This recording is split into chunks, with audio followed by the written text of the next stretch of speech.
just a blank screen and the radio static hiss. Feels like I've been exiled from the digital bliss. Can't check my mail or stream a favorite show. Living without Wi-Fi's a tougher road to hoe. Tunes don't come easy, no playlist to play. Guitar in the corner, guess I'll strum my own way. Neighbors ain't heard my voice in near a year or two. Now I'm hovering over fences just like I used to do. I lost my technology, can't even find my way. Maps are folded in the glove box, it's like another day. No more smartphone time. Hello. You did it. Welcome. I'm sorry. Okay, so we're going to give a little bit of history here before we jump in and introduce the show. So yesterday on Tuna's Rabbit R1, they got the ability to generate music. And I asked him to generate the intro track to today's podcast. Now, and hold on. I gave you plenty of options, and you picked the worst one.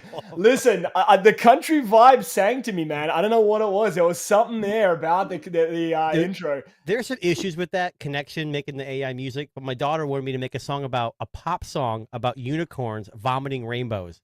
Okay. And it literally made a girl pop song, and it says it's not awesome. It's just a really cool feature. Kids love it. Well, listen, in case you're wondering, that's not our regular title track. And, I'm slightly embarrassed because we have a brand new guest on the show. Listen, I was like, you guys switched it up for me. I was like, dang, it's not the usual one I hear. Yes. Okay, so I'm going to say a big hello to Richard, who is a brand new guest on the Tech Disruptors podcast. And we'll get to who Richard is. We'll get you to introduce yourself in just a couple of seconds. And we also have our regular co-host over here, this guy in I don't know where he's on your screen. Me. My top left. Right. Yeah. So for those of you who are unfamiliar, we are the Tech Disruptors. We are a weekly tech podcast. We talk everything tech. And this week, we're actually coming to you a day early. You know, our show was so big last week that we actually had to go a day early this week, and it's crazy. Yeah. But so Richard, we'll start with you, buddy. So you're new to the show. So tell us a little bit about yourself. What is it that you do, tech you're using? Give us the rundown. Yeah, no doubt. So I am a street photographer. Basically, I use anything and I shoot it. Primarily when I started doing my photography, when I was a lot younger, was actually with Pixel phones. So I want to say I'm a mobile photographer at first at heart because that's where I started. It kind of dovetailed into a lot of different things now.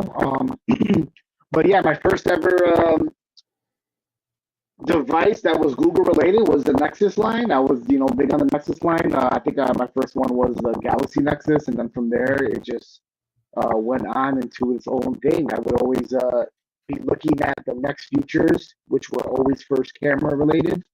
I live in Rochester, New York, which is the home of Kodak. My father, who passed away in December, 30 years in Kodak. So we Kodak and the family's been really really deep in our roots. So that's where my love of photography came from. And because of that, as I said, dovetailed into me trying to do different things to capture around Rochester. And right now I am a curator for a gallery called Behind the Glass Gallery, where I focus on representing underrepresented artists that basically never been part of the medium before or have minimum exposure. And so we put them in there every month. We have a podcast that goes with that, where we interview the three artists and we talk to them about how they got their artistic expression. And so, yeah, man, it's just been great. I always have been a Pixel guy. So right now I have a Pixel 8 Pro. I also have a Pixel Fold. Pixel Fold is like my work phone, but I use it far less before. My main job was I'm an academic counselor for engineering students at the University of Rochester. So, yeah, when I'm not doing that, I'm out shooting. I also have, my God, I don't know if you want to have time to go what's in my bag, but I have this alpaca bag that's like my camera gear bag right there. And of course, besides holding my Pixel phones, Also have my lovely RG35XXH, There you go. which is a, Yep. Hold which on. is a, Ambernick? it's an Ambernick for sure. Yes, I love have it. the what's the RG556, the newer one? Yep, that's a nice one too. The foldable one, or that's the one that looks like a DS, or not DS, but the Game Boy Advance, the flip one. No, it looks like it's like a Switch, a mini Switch. Yeah, It's the newest this one one. I actually love that looks thing. like a little tiny Switch too. Sometimes, Yeah, it's pretty cool. Yeah. Looks like the Nice. light one, the light version. So yeah, I got that. Cool. My dedicated street camera is the Ricoh GR3. It's really nice. I love that. I got a lot of moment gear.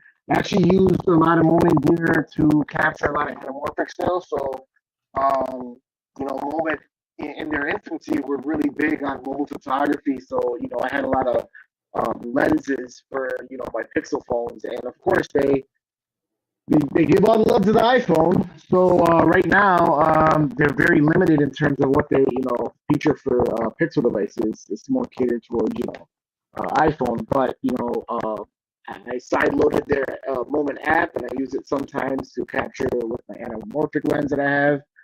So you had to side load it?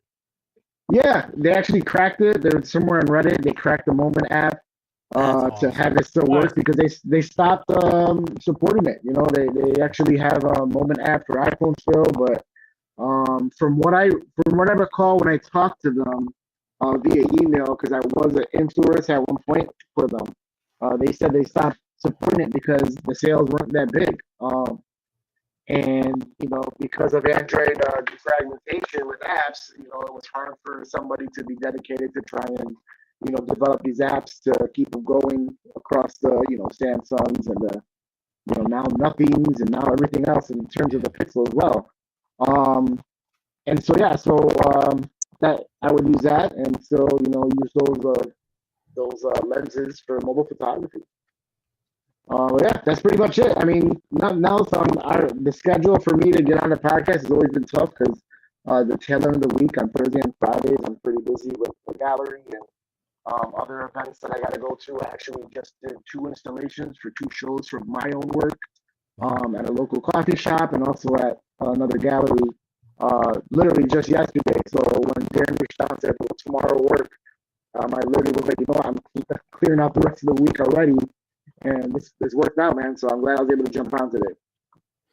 Yeah, no, listen, Richard, we've been following, Tuna and I both follow you on X there, and we see some of the photography work and the great work that you're doing in your community. We're big fans, man. And, what part of the reason that we invite different people to come on the Tech Disruptors podcast is because we'd like to hear different opinions and, points of view on tech. And, our normal format for the Tech Disruptors podcast, we kind of tend to go through all of the tech stories of the week, and there's a lot of Pixel stories this week. So we got the man in charge. Yeah, so we're here. But I got a couple questions though. Yes. Yeah, go for it. Go ahead. So, what would it take for you to switch to iPhone for mobile photography? Okay, so here's my thing. I opened a can of worms, didn't I? Not really. Actually, not really. Because here's my thing. I really feel like at my heart, I've been loving cell phones for so long. I've had an iPhone at one point. Also, I think it was the Pixel 5. I also had an iPhone at that time. My thing is that right now, as consumers, we got it good. We have the ability to have options. And right now, everything that they both do are so similar that we win at the end of the day, So it really doesn't matter at this point what you really have. It's just by preference what's best for you. So every time someone asks, a lot of times they ask me, because I'm always big on phones, what should I use? And I say, what are you using right now? And if they say an iPhone, if they were like, I use this iPhone, whatever, it's like 2 years old. I was like, okay, so are you going to be willing to give up this? What do you like doing that? And if they, I'm going to steer them towards an iPhone if that's what they want to do. If that's what they use primarily, right? Right. That's what works best for them. And as we all know, iPhone has their ecosystem, so it would work best for them to be in there anyway. But yeah, no, definitely, I really feel like at this point in the game, like, and as you know, every IO, every Apple conference, they release things, and then Android's like, hey, we had that already. And iPhone's like, we're doing it better because we added an eye in front of it. Like, that's kind of why I asked you that, because I was like, they're so similar now. They both have Apple Intelligence and AI. Right. They both have Magic Eraser. It's amazing. I love it. I love it. I think it's great because as each one comes out with different things, the next company wants to do it even better. Yep. They want to match it. And like I said, we win at the end of the day because as long as we ride with whatever we're going to keep working with, we're going to eventually get to that point to be able to, have things just as that, right? So, yeah. I'm going to really quick jump out and jump back in. I just saw your message there. I'm gonna see if I can fix my audio. But yeah, we're really at a point right now where we're really good, man. We're at a good spot as consumers, and I think, like I said, I think we're in good shape, especially with everything that we've been seeing that's been coming out. For sure. Awesome. Yeah, okay, Richard's going to be right back. He's got a couple of audio issues coming through there, but he'll be right back. We'll proceed on, and we'll get you in the next few seconds here. All right, so we love having photography people. And what's interesting about him is that answer he gave was perfect. He didn't say, "Oh, iPhone sucks," because I don't think iPhones suck either. Do I prefer iPhone? No. But we as consumers are the ones who are winning. And also, he didn't really say this, but whatever phone you have in your pocket is the best camera you have because it's the one on you. And you've heard that before, I'm sure. Yeah. Yeah, and I mean, look, we've done this podcast for long enough now for us to realize that every phone is going to have its merits. Yep. And since 1932, I think is when we started. 1932, yeah, we've been doing it as well. But every phone has its merits, and at the end of the day, for me, like priorities for me are going to be different priorities for other people. So. I really need good battery and I need a good camera. That's my photos of my kids and, and my wife and my family. And your priorities would be different than someone else. Like some people, like for me, I've got multiple phones, so I know I can buy a cheap phone that may not have a great camera, but knowing I have an iPhone or a Pixel waiting. Exactly. All right. I think Richard's back with us. Let's see if we got him. I don't know. We'll see. No, yes, maybe so. Same thing. It's a bit better. It's a little better, yeah. Well, I wanted to ask you one more thing. So we were just talking when you jumped out, like, everyone has iPhones or Android phones, and whatever phone you have on you is the best camera you have because you have it on you. Right. Have you ever used a DSLR or even an SL, like before digital, like film photography? Oh, yes. You ever done something like that? Yeah, I'm big on film photography as well. I actually have, maybe 6 different film cameras right now. Oh wow! Really? Yeah. So I mean, a lot of times, I would see one at a thrift store, and I'll look up how much it is, or see what entails for me to get it going, and then I'll get it and get it going. I love the film look, so a lot of my digital stuff that I have with the Ricoh GR3, which is a little tiny street camera, it's awesome. With this camera, actually, there's kind of like how Fujifilm has their recipes. You can do the same thing with this Ricoh, right? So there's a lot of different film presets that I have that just straight out of the camera, once I shoot it, that's how I'm going to, maybe if I'm going to crop it, but that's how I'm going to post it. I also have a Moment Cinebloom filter that I threw on there as well, right in the front. And that kind of gives me kind of like another film look as well. So I love the film look because it's cheap that way in digital, but film is so expensive. This is why I have multiple cameras to film in it. It's so expensive to actually process and develop. I actually have a residency at a local art center where I can use a dark room for free now, so I won't have to worry about paying for film. Amazing. But even the chemicals and everything are included there? Yeah, because it's part of the residency that I'm part of. You make me feel really good right now because I was going to age myself when I was in high school. Yeah. I had I'm 40 years old, man. I'll be 40 this year. Okay, so we're about the same age. I'm pretty old. I'm 25. When I was in high school, we had a photography class, and my dad bought me some Canon. I don't remember what it was. It was a film camera, and we had to put our hands in the black bag to get the film out. Yep. And we went into a dark room, and we actually, developed our own film, and we went. Yeah. I missed that so much. It's a process. It was a pain in the butt when I was doing it. But it's so easy with digital. It really is, but it's not the same. And what's crazy is that you can't replace film, and it's so big right now. That's why these companies are tapping into it like crazy. And that's why film. I 3 years ago, a box of Ektachrome 100 used to be about $12. Now it's $19 now. So I mean, yeah. So I mean, Wow. it's really expensive, and now they're rebranding and reissuing new types of cameras now. They're trying to get back into the film game in many different ways. There's lots of different point and shoots now that people would rebrand. I think Moment has one. Oh, really? Yeah. I didn't know. Now, That. can I just jump in? Let me ask you a question, right? So, is the sign of a good photographer someone that knows how to use a film camera, but also uses digital as a supplement, Right. or is it the other way around? So, somebody that primarily uses digital but uses film as a supplement. I think. What would you say is? Yeah. No, I think at the end of the day, it's really, it's almost like the iPhone Android debate. Because I have a talk with a lot of different people. Like the people that I display in the gallery, they're sometimes visual artists where they'll paint something, or they'll have a digital portraits of different things, or they'll have film photography in the gallery. And I think at the end of the day, what you're trying to do as an artist is tell a story, and no matter what you're utilizing for that, it really doesn't matter. So the way I see it is that if you're going to be a film photographer, and that's the outlet that you're going to go down to be able to tell the story that you want to with your creative expression, then go that way. If it's going to be digital, same way. And if you have the benefit of being able to put your hands in all those pots, then by all means, that's great. For example, myself, actually, with my own photography, I was feeling like I was in like a little standstill with my creative expression. And I started taking my photography, photos, the city ones, and just chopping and screwing them into digital collages. So that's just another way of just trying to find different outlets for you to be able to express yourself. So yeah, it doesn't really matter.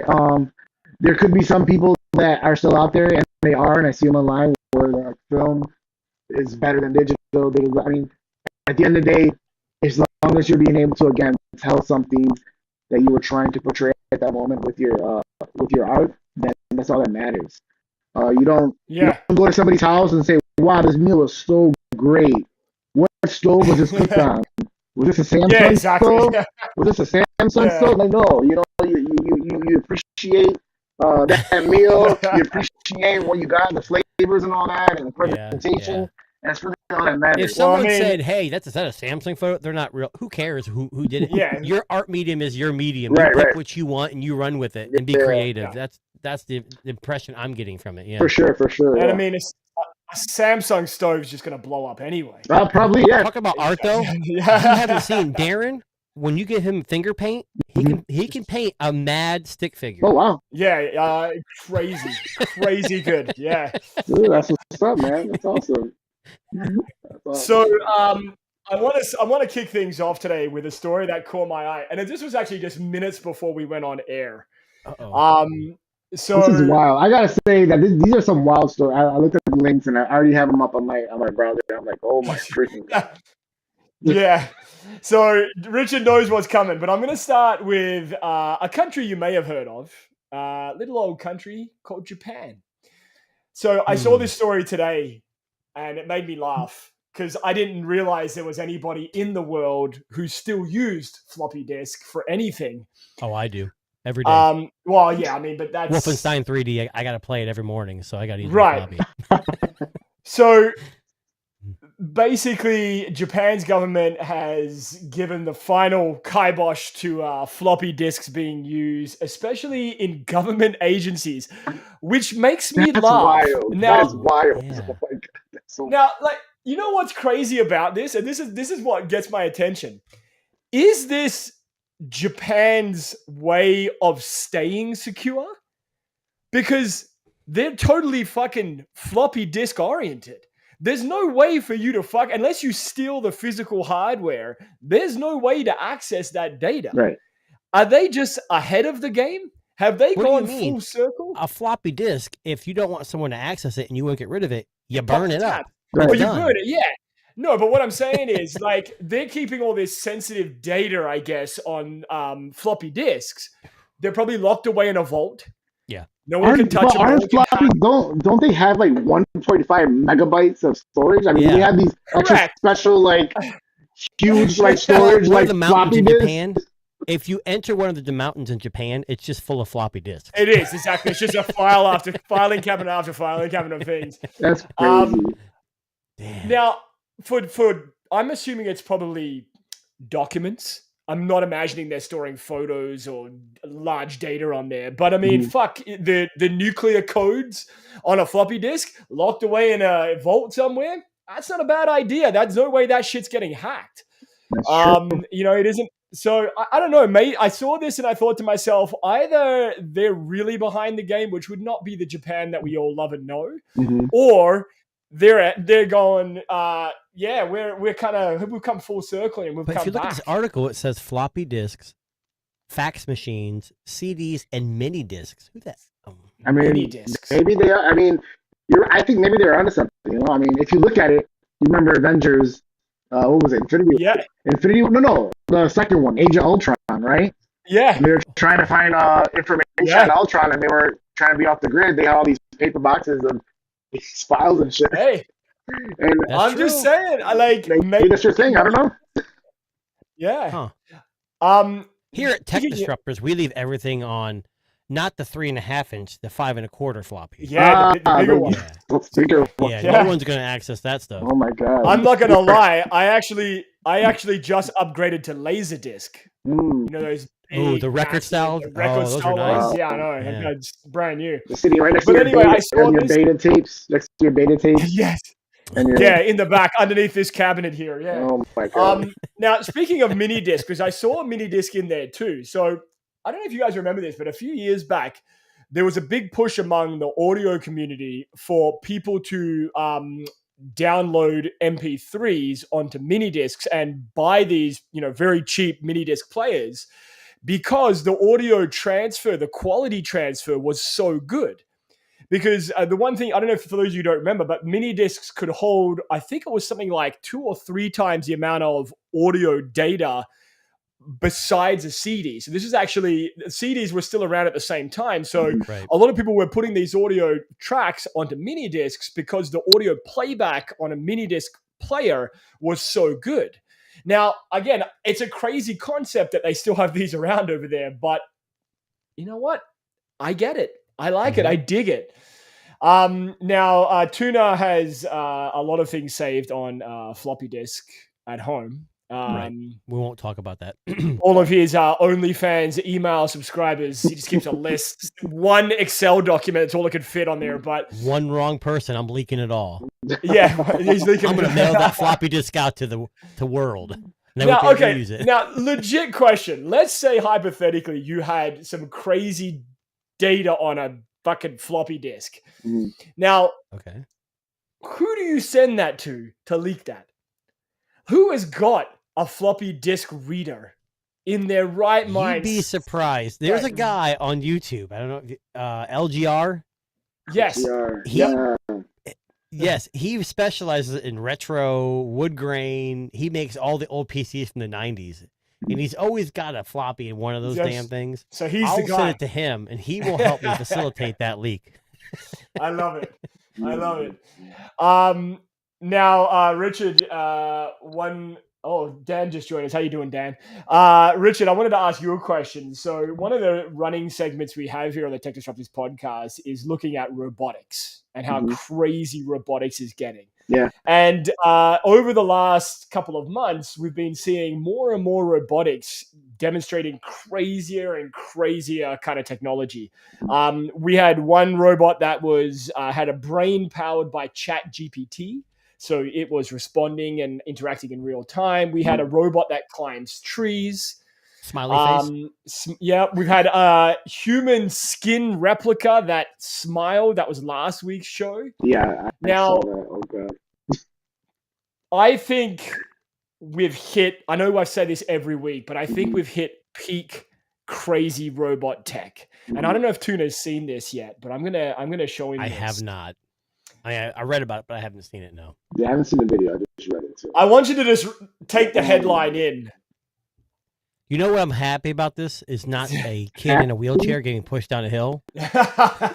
Oh, that's coming. That's coming. Oh, I'm sure. Now, Oh my God. okay, I'm going to just zoom in a little here so we my can see this a Lord. bit What better. the heck are we looking at? What is on the top of its head? It looks like a lot of That is a human tissued, artificially grown brain that is interacting and powering the robotics and making it move using this artificially grown brain. Okay, can I tell you something? Yeah. I'm using the R1 to make stupid songs and make weird retro pictures. Yeah, in you're AI. piss weak. And this guy is learning how to use its arms, and it's going to overtake. You know what do we always say? Terminator, Skynet, whatever. Skynet's coming, buddy. Skynet's coming. Oh boy. Now, I just want to highlight something here. Can we just talk about how fucking terrifying this image is? That's what I'm saying. Oh my God! Like, Yes. So just for context here, because I had to take a double take at this. Oh my God. This is a side-on profile in the first image here, and then a frontal photo in the right image. Now, that brain sits in the head of what the robot would be. And I'm assuming that what looks like a needle jabbing into the top of the brain is the connection points of this. The spine. The spine, I guess that's what we call it. The brainstem. Yeah. So anyway, so this story, there's I believe scientists in China have essentially built a robot capable of performing critical tasks using an artificial brain grown from human stem cells. Jesus. So basically, so far, what they've been able to do, the brain chip has been able to learn basic tasks like moving limbs, avoiding obstacles, grasping objects, while exhibiting, and this is the part that got me, intelligence functions of a biological brain. That's So, crazy. is this the beginning of robots thinking for themselves? Because we always thought that like robots thinking for themselves was going to be AI just making them aware. But is this legitimately human and robot synergy coming together here to make this brain computer interface, which is what they call it, not my words there, just for the record. I mean, it looks like a baby crane. It looks like a yeah. It does like a crane. Like it was like, we're not going to be in the belly no more. We're going to be on the top. That's literally like how. I mean, it's crazy. It's disgusting. It really is. Disgusting. It looks like a wad of gum. Like it looks like a wad of gum just sitting on. Yeah, some hubba bubba going on there. It looks. Yeah, I mean, when I was created in a test tube, I didn't look this gross. I mean, no, I mean, that's a sensitive subject for Tuna there. He was grown in a stem cell, and he doesn't actually have a brain. So, He's just, if you read right there, a couple of paragraphs down, it says, in order for that humanoid brain or artificial brain to function, yes, it needs fluid, nutrient lines, temperature control, and like it needs like the normal function, the stuff of a brain. Like kind of like if you cut your skull open, your brain wouldn't survive with it. The elements. This is crazy. Oh my God. Maybe that's their way of controlling it. Like, hey, if we leave it to the open elements, it won't attack us. It'll dry up. Did you ever watch The Office? Yes. Yeah. Do you remember not the British version, the American version? Yep. Do you remember when they had to make a statue of the guy who passed away? And he goes, give it an extension cord. That way, if it comes after us. Yeah, we just unplug it. Yeah. That's what they need to do. Extension cord that thing, and we'll be fine. Yeah. Well, so what's funny is that this article comes just a week after we were talking about the humanoid robot living skin. So last week, Richard, on the show, we actually had, to put it simply, living skin that could smile on its own. Oh, so creepy. By like, I don't know if I can find. I'll see if I can find it again. But so we have. Let's just frame out for a second here. So we have robots that can move, a brain that can make itself think, and we have a face that could go on.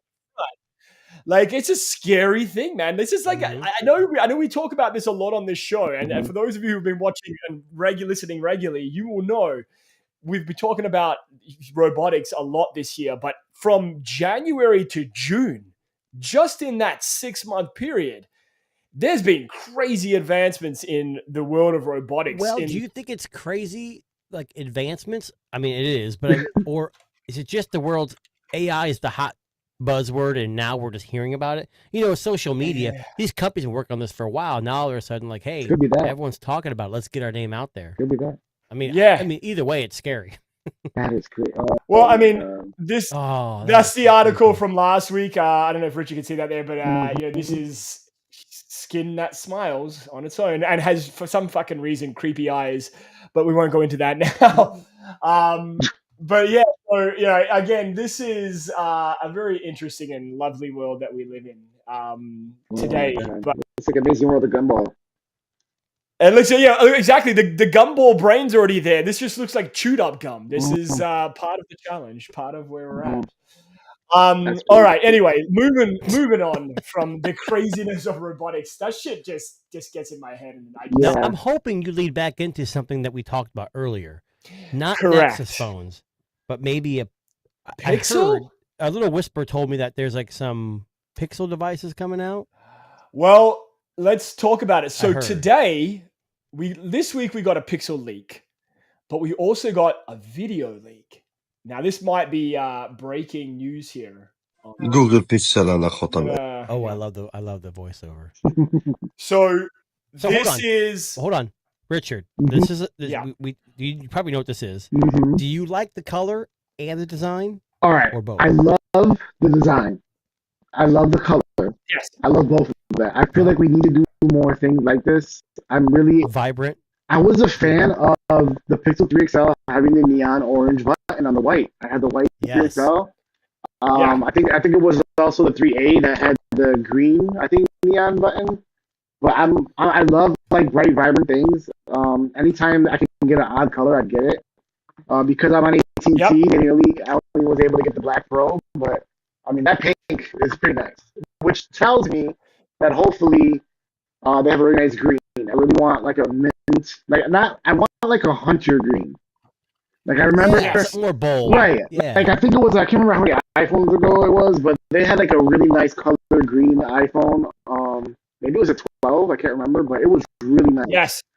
And I was like, man, if I had a picture of this color, I love green, So I love what they did with the 8A. I was able to go to Google I/O this year, and I was able to see it in person for the first time. I was like, nice. I was like, wow, this green looks really nice. So I mean, if they do like a really dark, like hunter green or any type of green, I'd probably jump on it.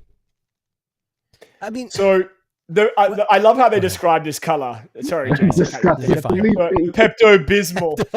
Yeah, it does look like it. They got a point. Yeah, it does. Yeah. Or maybe we can call this one robot brain pink. Brain. Oh, there you go. Yeah, human skin, living skin color. Here's what drives me nuts about this. This gets released, and the trolls online are saying, "Oh, it's copying Apple." You know what? It's a slab phone. How many ways can you change a slab phone? Right. Oh, it's rounded corners. Okay. Well, sharp corners don't work for Samsung. It's like, let's just relax. It's a phone. That means that now we can't have any other phone that has round corners ever in our life. Nope. Never. Yeah.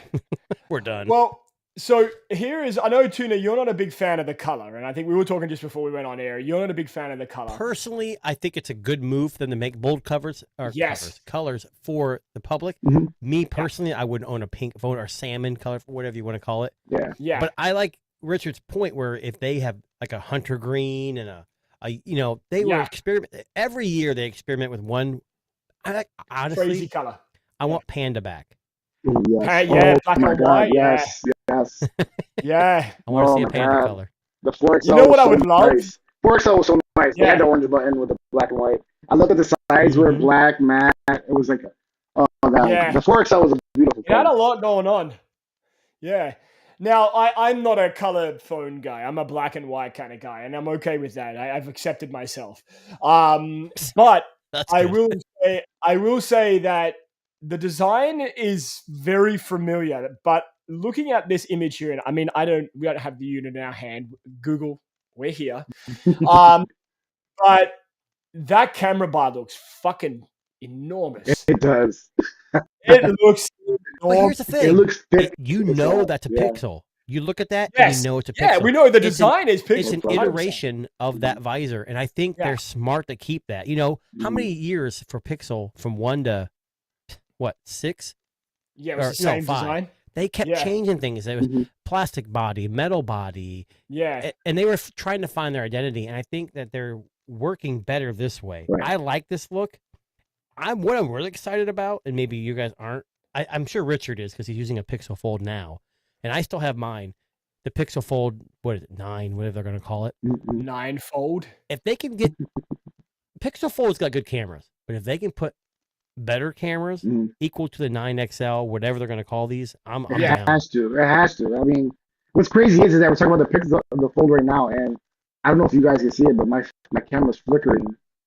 Yes, and yes, we see it. Pixel Fold. It's The so Pixel annoying. Fold is just. Well, because I'm using it as a webcam, I'm like, what the hell? Like, what, you know? But Now, I used my 8 Pro as a webcam before and never had that problem. I wonder if it's just that process. maybe it is. I don't know. Maybe it is, because it just started doing it now, so maybe it's like getting to that point where it's like, okay, only good for We're overheating. 7 minutes. Yeah. Right. Yeah, no, but Gotta cool it down. But you're right. I think the Fold, and what's crazy is that the Fold I use for a lot of my I've been starting to do like reels for Instagram of like street photography in motion, like cars going by and whatnot. So I'll throw on a filter and it'll have some flare, and I'll put some like some music in the background, and that's it. But I'll use the Fold for that, right? And I'll throw the Cinema on there, and I love it. But I really wish like the video, even though the video capabilities of the Pixel phones are not that great, it's good enough, especially for something like reels. Yeah. But yeah, I if they drop this Fold, this 9 Fold, it really should be on par with at least the Pro or the Pro XL if they have a different, camera system. I'll be honest with you. Yeah. I'll be honest with you. If it came with the 8 Pro cameras, I'd be more than happy. Yeah, what? Even that, if they said that it has the same one as the Pro, that's great. I just didn't like that they kind of like dummy down this Fold because it's a Fold, right? I feel like I can't remember which camera system it's actually had. I think it's the 7, right? I can't remember what. 7A? Yeah, I think it was the 7A. I think you're right. Where they gave it the same, which wasn't a bad system, camera system, but I mean, if you're gonna, I'm still paying on this Fold. I'm probably gonna have it for another year because it's pretty hefty in terms of price. So I probably won't be able to get another Fold until the next year after that because I'm not going to get one if I and we were talking. It's funny you say that because I told Darren before the show. I said I want to get the 9 Pro XL, so I'm assuming it's going to have the best of the best, and then I want to get the Fold, but I don't have $8,000 to buy both devices. Whatever it's going to cost. You know that Fold. I will tell you, the Fold 1 isn't a perfect device by any means. But I like the Fold factor. The cameras aren't bad. They're better than the Galaxy Fold. I will tell you that. And the processor's underwhelming, but for most people, I'm not extreme gaming on and it's been pretty good. I have never had overheating issues, but I'm really excited for the second step. I hope the next iteration is that much better. For me, the battery's been awesome. I love that. Yeah. And I just love the form factor of it closed. It's crazy how much I use it closed. And actually, I can't actually have to show you guys. I actually have a Toastmate skin on it. I don't know if you guys know the company Toastmate. They're from Portland. Oh, yeah? Yeah. I connected with them. They're really great people. And they gave me first the Pixel Pro skin, a wood skin. And I took that out because I needed to use some stuff for the camera, so it was kind of in the way. But the Fold, I still actually have Toastmate skin on there, and it looks immaculate because it's all covered in wood, which is pretty dope. Nice. But yeah, no, I love my phones naked. I'm that guy. I don't like cases on my phone. Oh, you're that guy. Hold on. Are you a guy with a screen down when you sit on the table or screen up? Screen down or screen up? So, yeah, when you put your phone down on a table, are you face down, glass down, or gotcha. I think it depends. I use flip the That's what I mean. Okay. Right. I mean, I guess that's how you call it, flip the or is it flip the silent? Yeah. But I use that for, when I'm in meetings or whatever, I'll just flip the, phone over and then it, goes in. Right. Or whatnot. But yeah, no, it all depends. I don't mind it. I like the bar, so I'll just rest it on there. I like seeing the time, Well, I think the question came up with Nothing Phone. When it came out, it had the glyph system. So you which can is set the screen awesome. down Yeah. and you get lights, the Right. notifications, and you have to flip it over anyways. Yeah. I'm a screen up guy and Mhm. I'm a case guy, but Mhm. what me and Darren differentiate on is I get the cheap, clear TPU case because if I'm buying that's a phone fine. with a bright color, Oh, I that's want to fine. show it off. Yeah, that's fine. But Darren will go out and buy the blackest of the black and cover So- everything up. I You can't told see you. I it. told you. I'm a plain guy, man. So- I like my cases black. I like my phones Right. black. I don't care. So for me, like I just love the feel of the phone. I feel like I like using it the way it was intended, right? So, Yeah. but those are me. Mm-mm. But I do have a mouse case, a wood one, Ooh, that's nice. I like that wood grain. that I picked this up in Mountain View when I was at Google I/O. So this right here actually have, and I use this for when I'm out in the street shooting, because if I drop it, it's over. But Yeah. No, fair enough. but everyday thing, like when I'm in the house and there's carpet, or I'm at home, or I'm at the store, even though I could drop it there too as well, I just love to just having it like that. I've tried D-brand skins sometimes; they're pretty good too. I love them too because it still keeps it minimal. But yeah, no. Yeah. Long story short, Fold needs to be updated if they actually decide to, at least to the Pro. It'd be great just to have those cameras. Let me ask you a question. Mhm. So Yeah. we talk about the Tensor Mhm. processor, which has been I hate the a big processor. I topic hate on it. social media saying it's not the greatest. We know it's not a powerhouse. I hate it. I was telling Darren before the show, maybe a Mhm. couple days ago, I was looking up Mhm. the G4, the next chip. Mhm. And these are a couple months old, 3 months old. Right. And a lot of the articles I'm reading is saying it's actually slower than the G3, and they were focusing more on efficiency. So I hope that's not the case. here's my thing, right? You guys have Okay. pros, right? Or no? What do you guys have again? You guys have the. I saw you had the.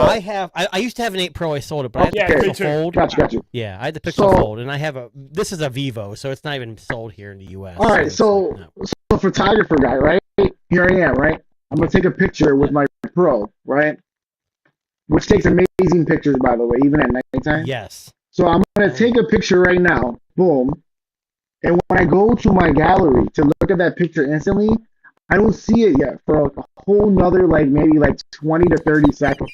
It's annoying Yeah. to me, and it's because of the processor. I mean, it's great. I mean, the processor, the end result is great, but when you are like let's say I want to share a picture with somebody, and I'm like, hey, if I'm at the store, right, and I want to, I'm getting something for somebody, and I'm like, hey, which one's better? And I take a picture of it, and they go right to Google Messages to give them that picture. It's not in the gallery view yet because it's still processed, and it's so annoying. Hey, now hold on. When you take a picture with a Pixel device, Yeah, and you go to view it right away, and you get that pop a couple seconds later, Yeah. I know it's dumb because Apple doesn't do that. Mhm. I like that. My Vivo's got a Snapdragon 3 oh, in it. I like and- seeing that pop where just Me boom. too. I love that. Yeah. Yeah, But I just it's feel like, like holy the crap, that processor- should look good. It should make it. yeah. It should be a lot faster. I think Apple does it or Google does it on purpose. They have to. They Yeah. want to show off their computational photography. They That's- gotta keep I it mean, in maybe there. put a little cool progress bar maybe to make it all fancy. I don't know. Maybe how they have the magic editor animation. Maybe do something like Yeah.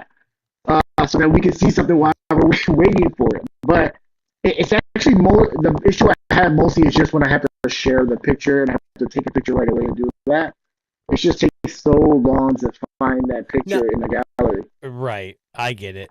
But with the Tensor G4 being supposedly slower, do you think the general public really gives an F? No, I don't Honestly. think so. No. I don't think they do. no. If it takes no. Google doesn't. I don't know. The Pixel has been gaining market share for a long time, despite everyone saying how terrible they are. Yeah. I think the Pixel. I'm more excited for the Pixel 9 than I am anything about the new the Unpacked event with Samsung on July Right. next week. I don't give a crap about the Fold or the Flip.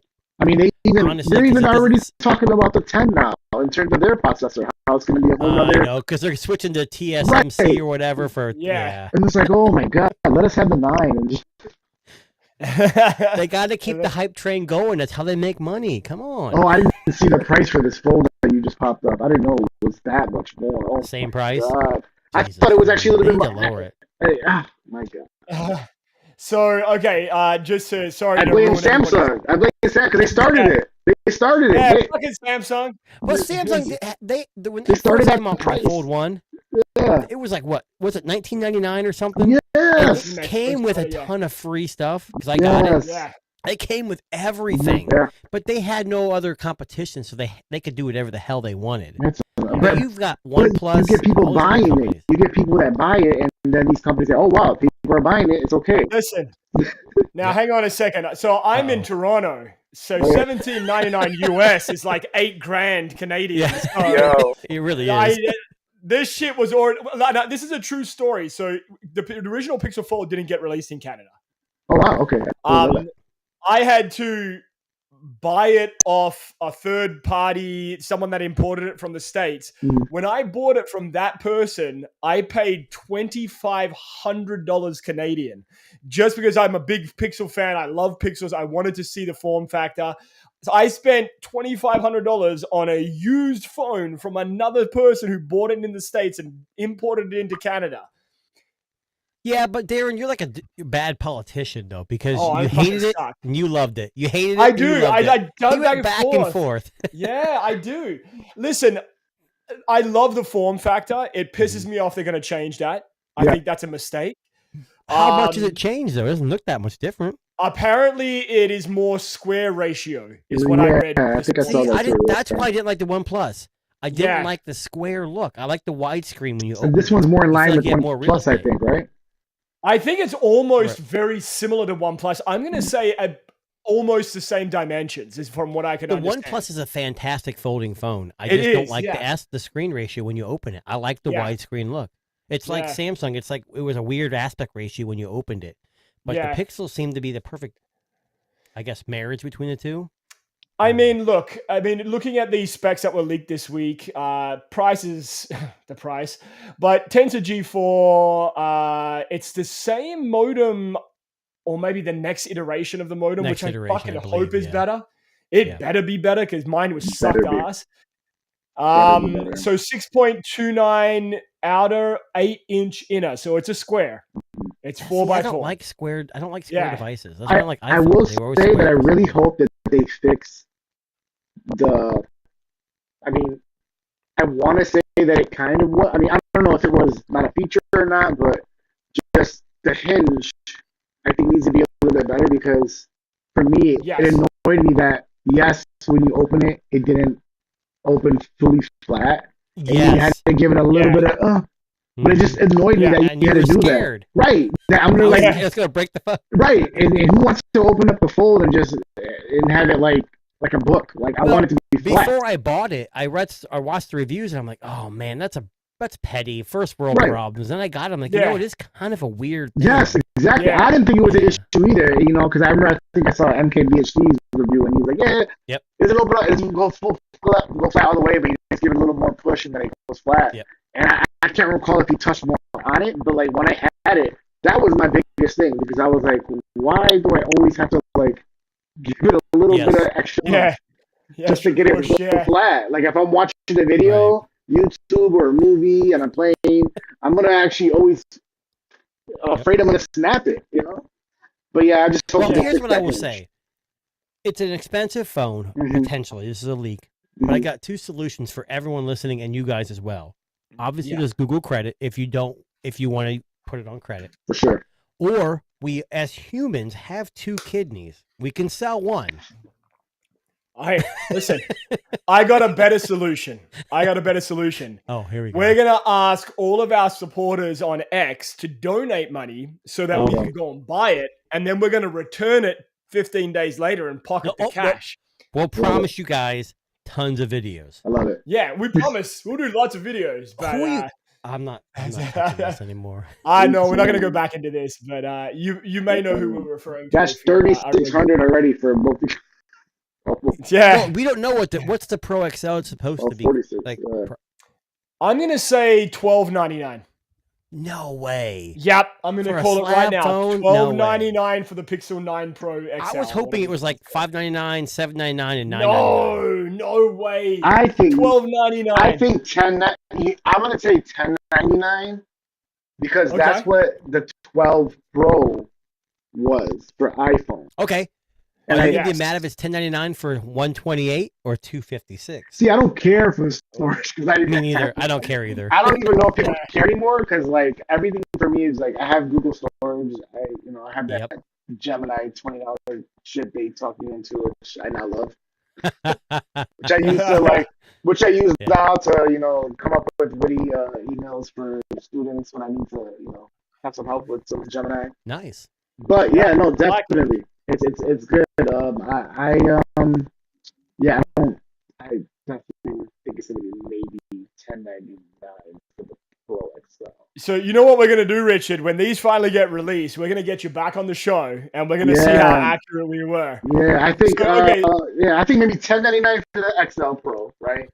Then the $9.99. No, I would say $8.99 for the Pro, and then maybe $7.99 for, or no, $6.99. I'm gonna say there's a $200 between each one. $6.99 for the 9, right? Yeah. $8.99 for the Pro, and then $10.99 for the XL. See, they would be smart. It's a marketing thing. That 99 is always a marketing term, like $199.99. Yeah. If they kept it at $999.99, that would be amazing. The perfect price. That would be amazing. People like, oh, well, it's not quite $1,000. It's not $1,000. Mm-hmm. It's technically not. There has to be something though that's gonna get people to push to the XL. That's what they did with the iPhone when they had Google's the not synonymous with. They're not synonymous with doing what's one crazy more thing. They need to do that. They need to surprise us and blow our. It has to be something to draw people because I think if you're gonna introduce a whole nother handset, right? Because now at the end of the day, you're gonna show us 4 phones now versus 2 that you usually did, right? Before we had 8 Pro and 8, and now we have a whole 4 lineup of phones that you're gonna have to show us. And a watch. In like a couple weeks now, which is crazy. I was so upset because I got invited to the Mountain View, and I'm like, holy crap! If they invite me to the New York event, this is what I was thinking. New York, because I'm right, near New York. I'm like, oh, it'll be awesome. And then when I was like, damn, it's like Mountain View again. Damn it. Well, Richard, we know you're a busy guy. We'll go ahead and take your spot. You and we'll fly up there for you. We have no problem helping you out. My buddy, Michael Brown, who I hung out with, Michael Brown Tech, we hung out at Google I/O. He literally told me that. He said, "Don't worry, man. It's near me now, so I'll take you." Yeah, nice. He actually got invited to the Pixel 8 event that they had going on in New York City. Technically, you're in New York, and I'm in Ohio, so I'm actually closer. You're closer. Yes, you are. You are closer. Yes, I'm Rochester, so I'm right underneath Lake Ontario. So yeah, you're a lot closer. I'm fucking 2 hours away. Yeah, you are. You're close too. Okay, so I'm just fucking saying, all right? I can get to Buffalo in fucking an hour and a half. Yeah, you can. Yeah, you're right. Yeah, but you're Canadian. You live in Canada. We don't know about them sometimes. No, I'm just kidding. They'll flag me at the border. They're going to flag me at the border, that's for sure. Well, I'm going to call the border. I got to say this. There's a guy named Darren. I got to say this. If you guys ever had the opportunity to go, this was my first time in California, but the Google store in Mountain View is like a museum for Pixel devices. It is. I want to go so bad. Crazy. When you walk in, they actually have a display case with every single Pixel, like just there lined up. So I wish they would have Nexus devices too. And they should have. Google Play edition too. There was a guy that I talked to, one of the workers there, and they were talking to me about, how he used to have all the Nexus devices they need. Yeah. But it is really an amazing store. It's awesome. They actually have their own coffee shop next door, like right into it. I love that. And they have it's crazy. It's amazing. So if you guys ever have a trip over there, Mountain View, definitely check that out. There's a Google store in New York too, right? That one's great too. I've been to those lots of time, and they're amazing. I feel like every time I go there, they change things around. The last 2 times I went, the first time I went was when they had Stadia. So much. God, I miss Stadia rest so in much. peace. Hey, do you still have your controller? I do, and I was the founder as well. You know, dude, I was so upset. Yeah, That was the founder edition too. Yep. I don't want to talk about it. We're not gonna talk about that right now. But Hey, no, wait. Now yeah, I took go. my controller. I did the Bluetooth update, and I use it with my Steam Deck, and I use it with my Abernic because I connect it to my my TV, and I'm just not good with controllers. I'm a PC guy, but it's still cool to hang on to. Yeah, it's amazing. I have a white one too. I had three of them: mint, a white, and then I had the founder one. I had the T color. Was it T green? Listen, I also used to teach ELA before I was a college counselor, right? So I had a high school, I taught a 10th grade ELA class, and to walk into the classroom on days where we were able to chill out, it was an all-boys school, so to be able to walk into a classroom and pull out 2 controllers and just open up a web browser on a big overhead screen, and for them to be like, holy crap, there's the system, you're playing Madden right now, out of nowhere with just a controller. It was wild. It was wild times, man. I loved it. It was great. It was, man. All right, so Google paved the way. They paved the way to Amazon and Nvidia. So here's my really quick rant on Stadia. The issue that they had was that they did not market it well. If they marketed it well, they were in a realm that many people were untapped with right now at that time, right when they dropped it. And now streaming is like Xbox Game Pass is freaking crazy deal. It's so amazing how many things you can get with just $15 on Xbox Game Pass. But isn't that what Google's thing is? Isn't that Google's thing? Google Glass. Google Glass, I had it. The best thing ever made. I love that thing. Now it's like, it was so bad. It was privacy. Now everyone's got AR glasses. You know, it's like they're before their time. It's so crazy. Someone's talking to me at the store and they had the Ray-Bans on with the camera. I'm just like, no, it's not the same. Before, okay. So little story about that. I told Darren, I bought the Ray-Ban Stories or whatever they're called, and I bought them on Amazon. Took them to my ophthalmologist yesterday.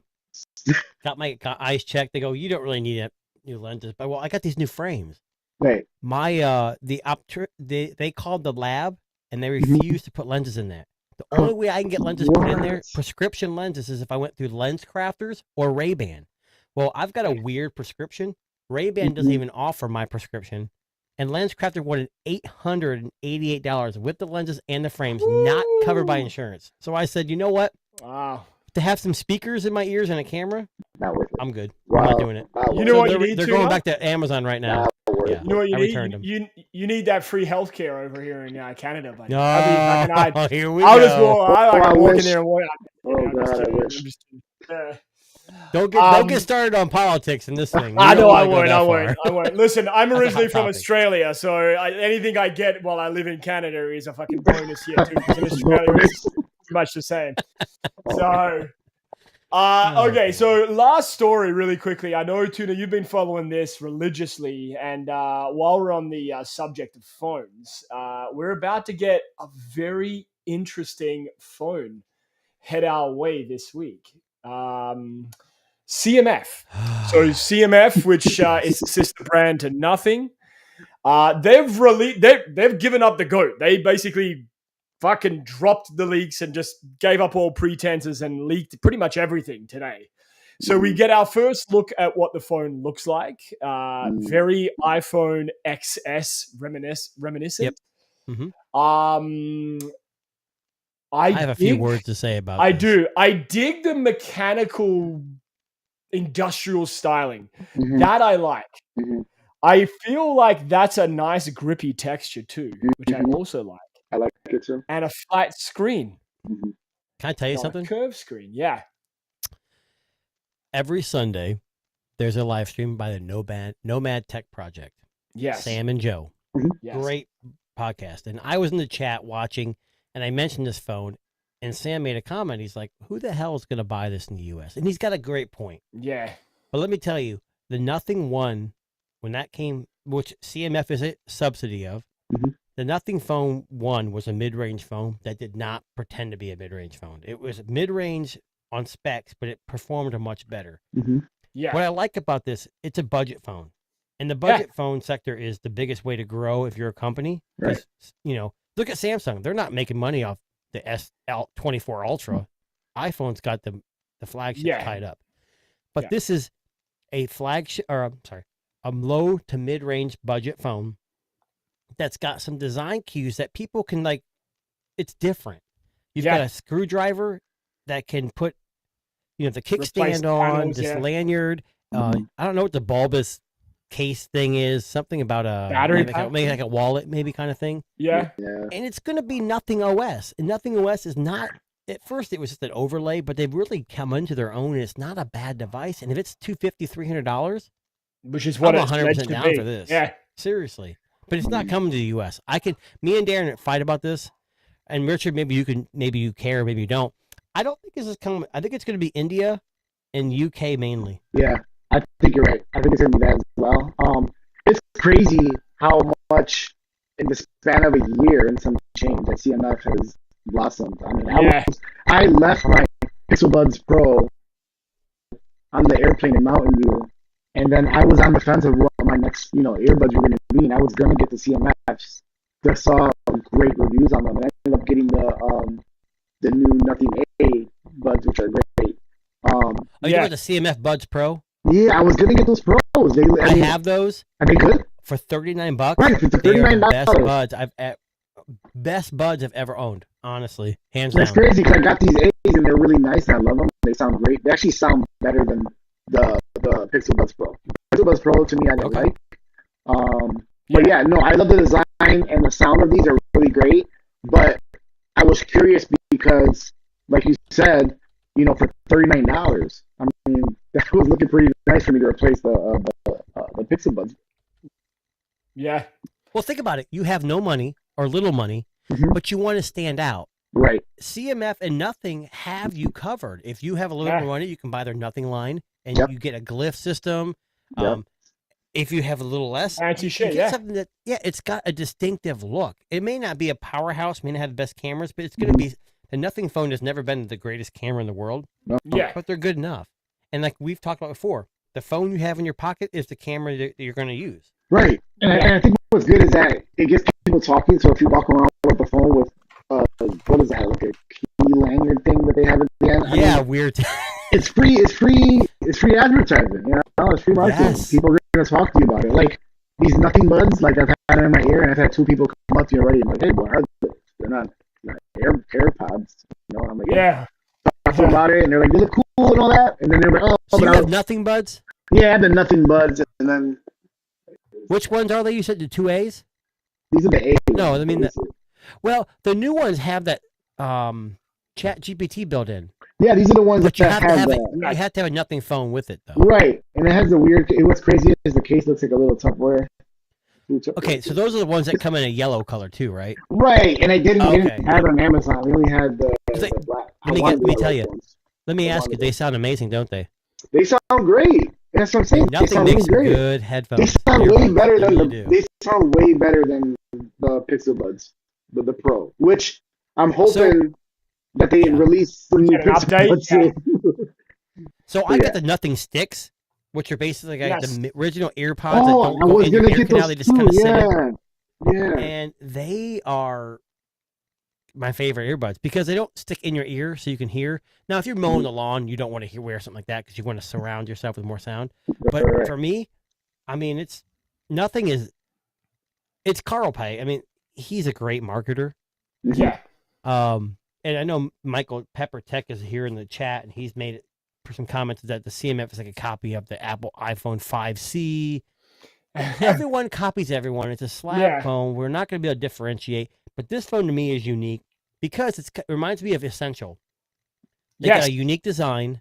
Yeah. And they've got these weird, not pogo pins like that, but just things you can add on to it. You can change the backs with a screwdriver. They give you a screwdriver. Yeah. And my question is, when you take that back off, can you see is there going to be like a clear, can you see the inside, or it's just a plain black, blank look?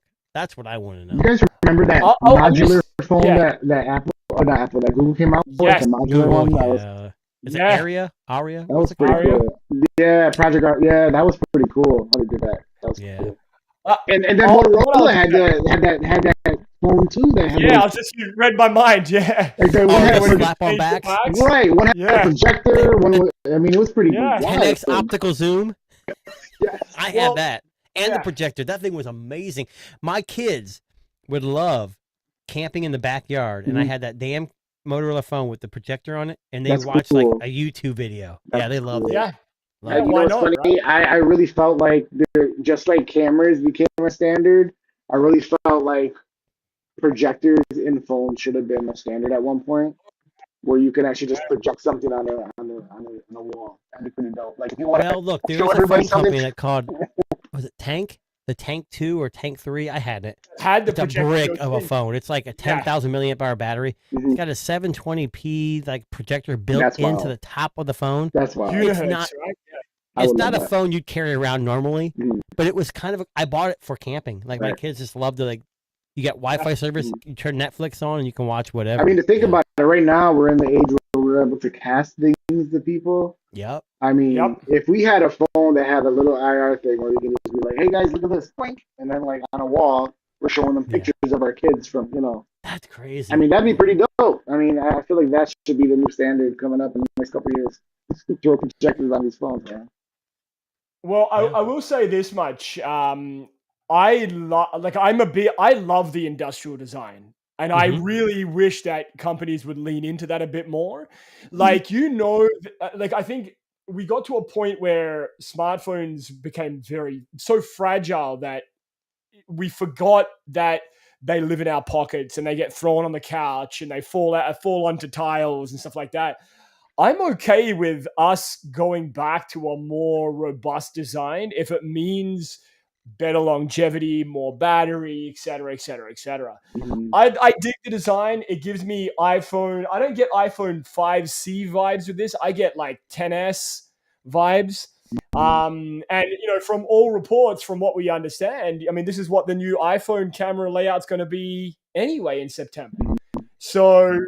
How much can you really change a slab phone? You know what's funny? Copy. I was on Threads today, and I saw this picture, right? And somebody was like, "Hello, iPhone," and then they said iPhone 16 or whatever. Which, for one, the leaks that have been shown the iPhone are just like concepts right now. But two, I mean, just because a phone company has their camera in a certain layout doesn't mean that no other phones can do that ever again. I mean, just because they're like... Well, I think the problem is Apple years ago had didn't they patent round corners years and years ago? And that was the issue. Yeah, they did I can't remember what it was around. I think it was around the chassis part of where the camera's at. Edge, yeah. So, I mean... Problem is, then they had Bendgate, and like, oh crap, we can't patent anything. We can't make phones that don't bend. Right. Yeah. I mean, if they want to... If people want to throw out the copy card, Samsung is really bold right now with their Pro iPhones that I just saw that are literally like exactly like the Apple the Pros. Yeah. The Ultra Watch is a terrible knockoff. I mean, it's still rounded, but the bands look just that like too. Like it's real. Like they're really bold for that. Who cares? But I mean, like I said, doing it on purpose. Everybody wins, as a customer. Yes. Let's say I never want to leave Samsung, but I love what Apple's doing with their Ultra Watch, and I'm like, yo, now I have an Ultra Watch. I wish we could all just get along. It's like politics. If you're not this or this, right or left, you're an idiot. If we could all just say, look, you're an iPhone user, you're an Android, who cares? The only problem I have is, I know we don't have much time left at all, but iPhone's integrating RCS, but it's not going very well. Right now, beta, on my iPhone 15 Pro Max that I have, I have the beta, but I can't. The service provider that I'm using with it does not support RCS yet. But they're not supporting even the right profile. So nothing's encrypted, and Apple's doing this just the minimum. This is the worst implementation of RCS I've ever seen, and I know no one cares. Yeah. But the fact that we harped RCS as more secure than SMS, and Apple's like, nah, we're going to support the least restrictive profile. We don't give a shit. They didn't even mention it in their WWDC this year. They're like, oh, in passing, here's a little poster saying, hey, we got RCS. Now that could change. It's only in beta, and they're working with Google. But we all need to get along. Use what you use. Who cares what color your bubble is? Who cares what? I mean, it is what it is. I think I read somewhere also that they're gonna allow in future updates for iPhones to, instead of tapping into Chat GPT for AI, to utilize other things like Google Gemini, like Gemini. Yes, which is pretty cool. So I mean, and before the developer conference, before they even announced the AI models, I mean Apple's intelligence or whatever, the talk was they were already going to use Gemini. They were going to talk to use Gemini in some way. Yes. Yeah.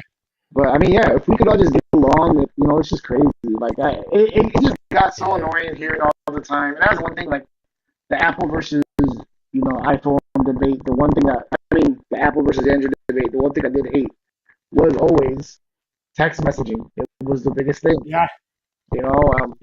People would say, well, it's also FaceTime. Like, how do you video chat with someone on Android? Right. You download Meet. Right. It's not that big of a deal. How about when they had